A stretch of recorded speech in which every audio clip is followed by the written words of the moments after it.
Hi everybody, Jill from Thurso Grows, back after a wee week's holiday. Thought I would talk to you tonight about tomatoes.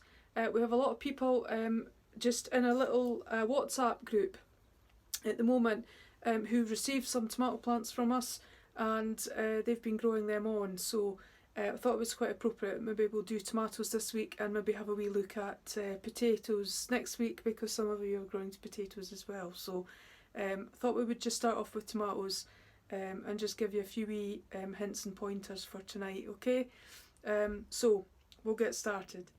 So I thought we would just come into the conservatory first just to show you this one, because you basically get three types of tomato plants. You get what are known as bush or determinate, okay? So bush plants, ideal for things like containers, yeah, they're brilliant for container planting.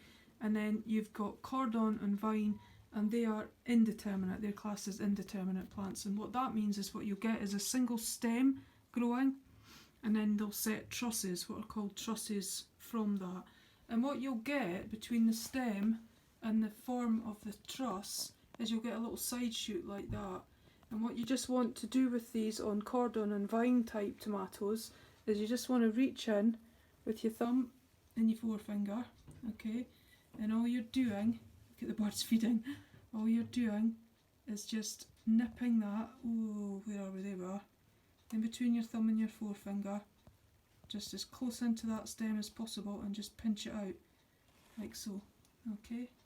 And what that helps the plant to do is to set those trusses, and then what will happen in the cordon and the vine varieties is that your fruit will set on these trusses, okay?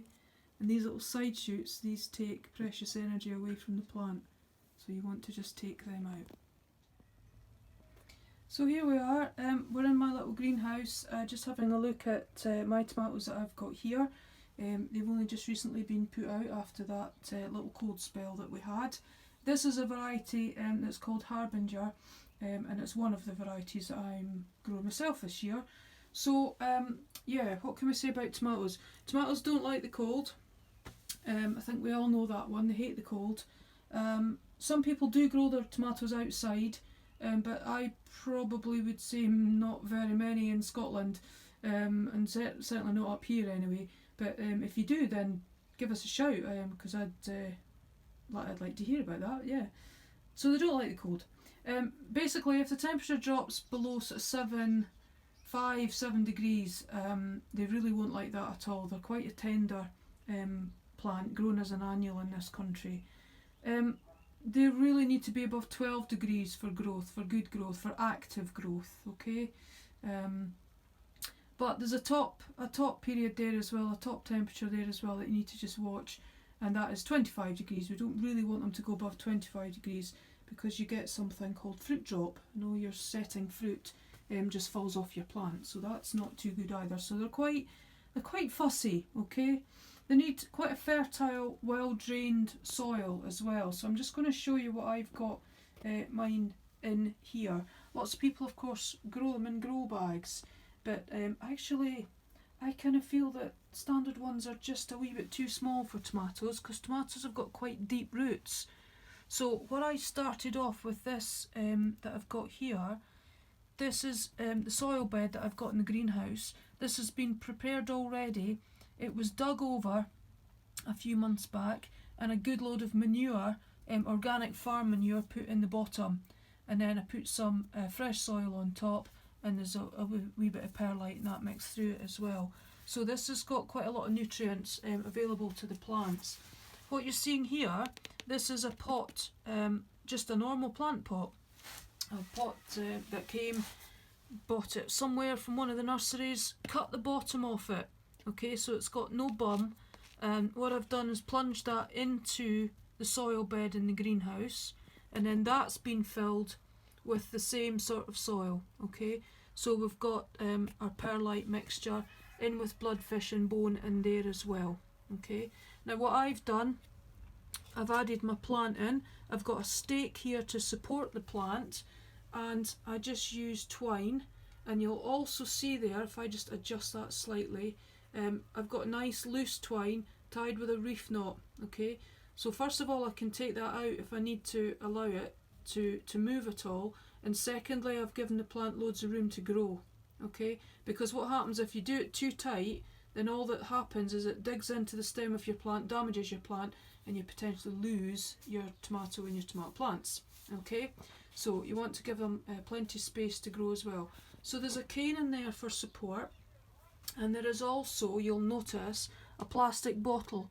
So again, just an ordinary drinks bottle that I've saved. The bottom has been cut off again. Yeah, if I move that you can see it. Okay, so the bottom's been cut off. I've kept the lid, and in the lid I've just drilled a very, very small hole with one of the smallest drills I could find, and that allows me to put water straight down into the roots. Okay, so that's how I do it, because remember, some of our nutrients that are available to our tomato plants are in the soil, of course, yeah, and they need the water in the soil for the plant to be able to access those nutrients, in particular calcium. Calcium is a water mobile nutrient, so that there has to be water present for the plant to be able to take that up. And if it doesn't, if it can't get enough calcium, then you end up with a condition in your fruits which is called blossom end drop, and that is a direct result of a lack of calcium. Okay, so this is a system that I use. It allows the plant to get nice deep roots and access all of the nutrients down in the soil below. It allows me to put in water to them.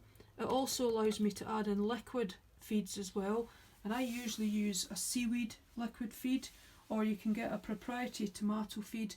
But basically, once your plants are starting to flower, you want to then start switching to a bit more of high potash. You want a high potash feed, high potassium feed. Okay, and you'll get that with seaweed. It's really quite good. Okay, so that's what I do, because our tomato plants are really quite greedy feeders. They do need quite a lot of nutrients. Okay, the other thing, don't plant them too close together. You want a nice bit of space between them. Okay, just to allow air and things to circulate between each plant, and also keeps it a little bit easier for you to spot any pests and things like aphids or red spider mites. You'll notice as well I've got marigolds planted in between. The reason being that the smell that these plants give off allegedly deters aphids and things, so it just helps to keep the plants free of any pests. When you're watering, just be careful with your watering. Don't do it sort of let them go completely dry, then water them, then let them go completely dry again. You want to try and keep the soil moist. Now I do know that these look a little bit dry on the top here, but these have got a wee bit of mulch on them as well. Okay, if I pull that apart and kind of go down into the soil, you can actually see there it's much darker and much wetter. Okay, so just cover that over again, and it just keeps a little sort of mulch on the top and helps to stop evaporation. Okay, but try not to go wet, dry, wet, dry, wet, dry. Don't over wet your tomatoes either. Okay, but that kind of wet, dry cycle will encourage a bit of yellow foliage. Your leaves will start to go yellow.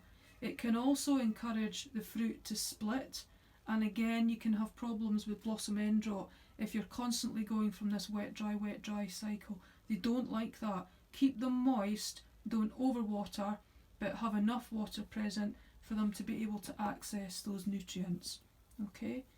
The only other thing I would say, just watch a little bit again, with us being in Scotland, we sort of physiological signs that you can get from the plants. It's not been too bad this year, but last year my plants were really, really bad with leaf curl and really twisted and turned and quite out of shape, and you thought, my God, what on earth's going on with the plants here?